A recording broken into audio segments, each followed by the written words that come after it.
Hi everyone, this is Malika. Sorry that I couldn't be there in person today. Blame it on the long visa process of Hong Kong.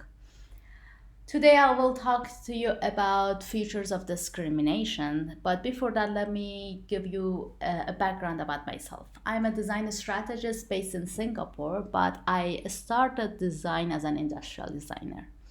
So in industrial design school, the first name or one of the first names that you hear about is Norman Bel.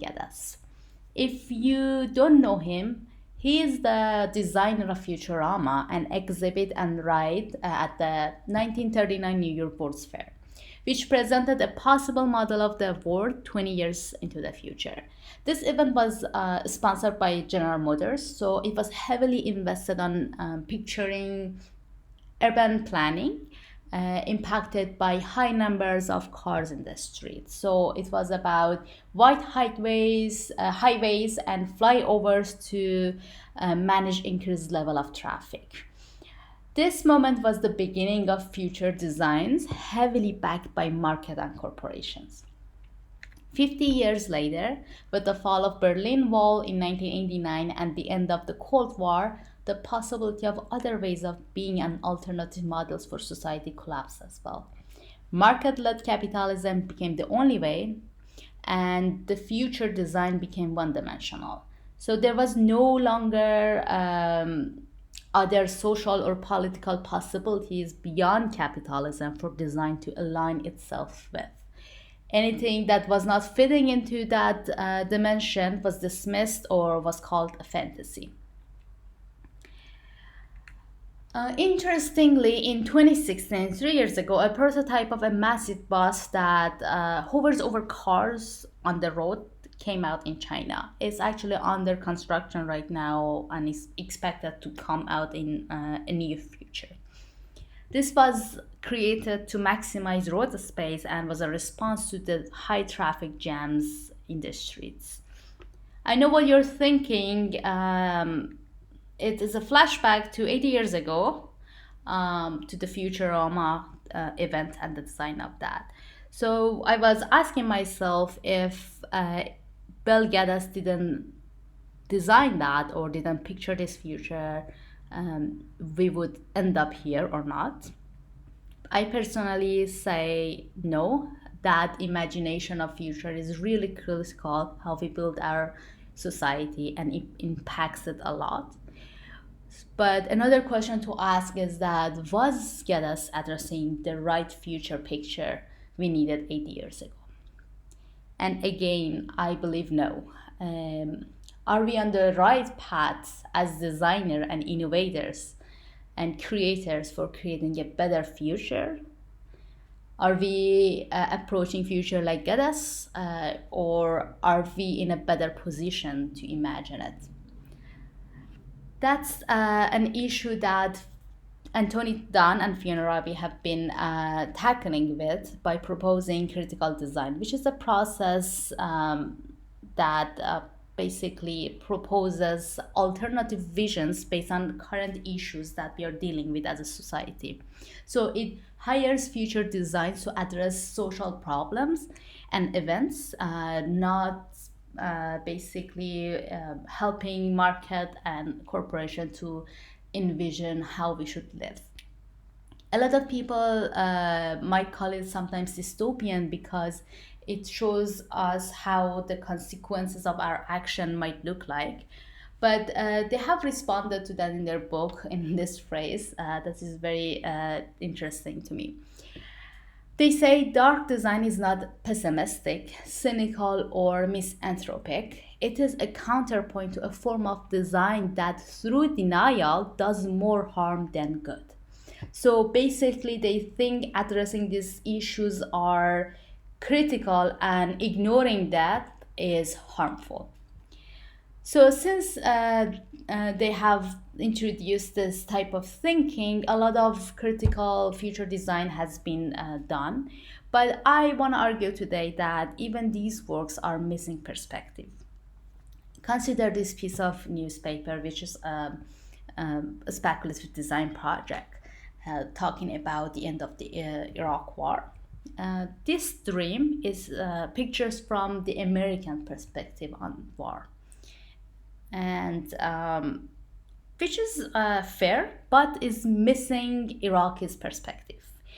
American life has been way less impacted by this war than Iraq's people. People in Iraq are still losing lives every day. They're getting killed in the street. They're still missing bread on their table, and they are suffering from the consequences of this brutal war that's been going on over the decade there.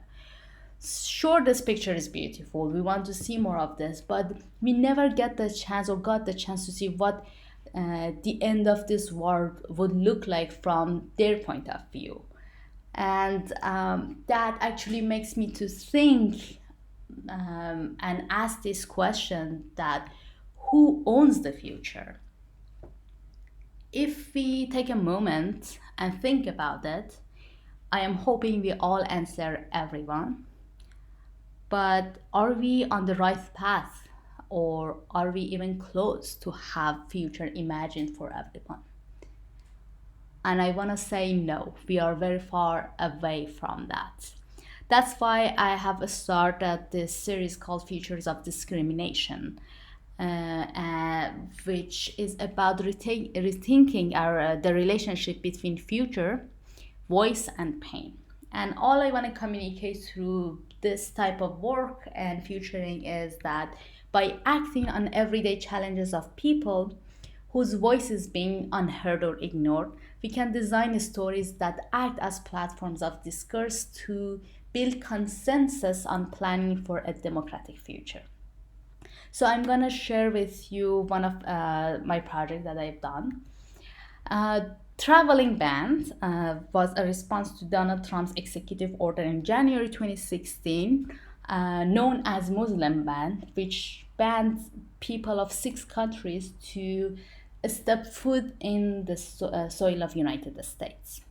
I was living in the United States at the time and saw a lot of people who had to say goodbye to their partners because they were forced to be separated. I saw a lot of people who didn't get the chance to say goodbye to their parents for the last time. I saw a lot of people who lost opportunities, job opportunities that require traveling, and a lot of people who celebrated their big moments alone.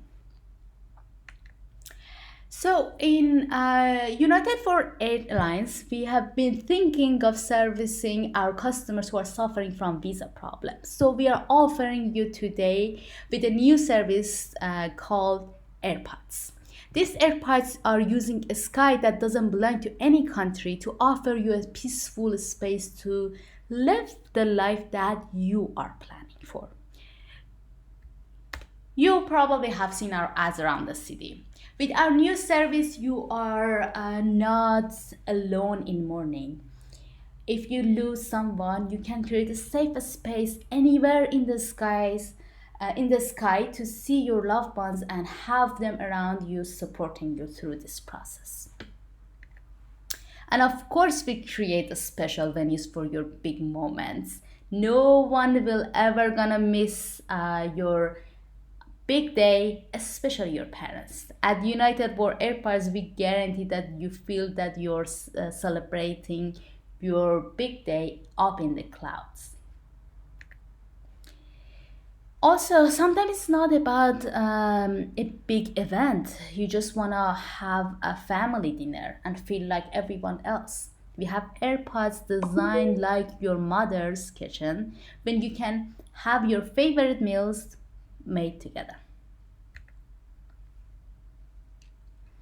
Also, you college graduates, no one is prouder than them. As they say, graduation ceremony is all for them, so we won't let them to miss celebrating it with you. Take that gown with you and head towards to one of our AirPods. Last but not least, we believe in creating opportunities for all to grow in their career and change the world. You don't have to hand over your project to your colleagues to do it instead of you do your visa problems. Leave your passport behind and make that business plan ready, Tiger. You might be wondering how this works. We have strategically placed our airports all over the globe. You can easily get a round trip ticket from the country that you reside in and stay at one of our airports of choice. Let's say I wanna visit my parents. I live in New York. I reserve my round trip ticket from New York to New York from August 2nd to August 5th. And my parents reserved the round ticket for the same days from Tehran to Tehran. We meet at airport number 32 over Greenland. We spend August 3rd and August 4th together, cook, watch TV together, catch up on life, play board games, and of course, I don't want to miss arguing with my brother. Then on August 5th, when the long weekend is over, we all go back to our home. We don't have to worry anymore. We can see each other whenever we want. So hopefully that gave you a good overview and example of how our system work. For any question regarding our services and special requests, please don't hesitate to contact our customer service. We are looking forward to traveling with you at United World Airlines. As mentioned, traveling ban was an example of this type of critical design for future of discrimination. I want to invite you all to think through this lens for a more democratized future and society. So I'm gonna introduce you some principles that I came up with or used during this process of design. Number one, it's important to have a skin in the game, meaning that you need to be designing for an issue that you have personally felt, or at least you want to collaborate with someone who has been impacted by it, because there are some nuances that are missed if you are looking at it from an outside. Number two is about being contextual. Discriminated population or the person or community that you're designing for might be privileged in a different context. For example, I know myself as a privileged person in my home country, but this project was situated in the US at this specific period of time. Please don't lose a sense of environment when you're reimagining the future. Number third is about empowering the subject group and avoiding pettiness. It's really common to detect a condescending perspective or look when you see works about underprivileged and discriminated communities. If we are talking about a better future, we have to keep reminding ourselves about equality and how we need to give power to the community to define their future. Fourth and last one is making the design artifact immersive. It's really important. They have to be well designed to provoke thoughts and empathy. And you want to take them through this journey and put them in this imaginary future to make them feel and understood of the situation. So please think of different mediums and tools that can provide this journey for your audience. And I want to wrap up this discussion and emphasizing more on the importance of creating tangible future scenarios and actionable hopes. So I will quote Linda Sassor, who is a political activist, on this. Hope can feel empty because you cannot move forward towards something that is imagined. You can't work for something that you are dreaming of and waiting for, but you can work for something that you can see and feel every day. Thank you everyone for listening. On Sunday, Stephanie will guide you through a process and help you to learn about critical design and creating actionable hope through practice. I highly encourage you to attend her workshop and take a social problem and act on it for a better future. Thanks again.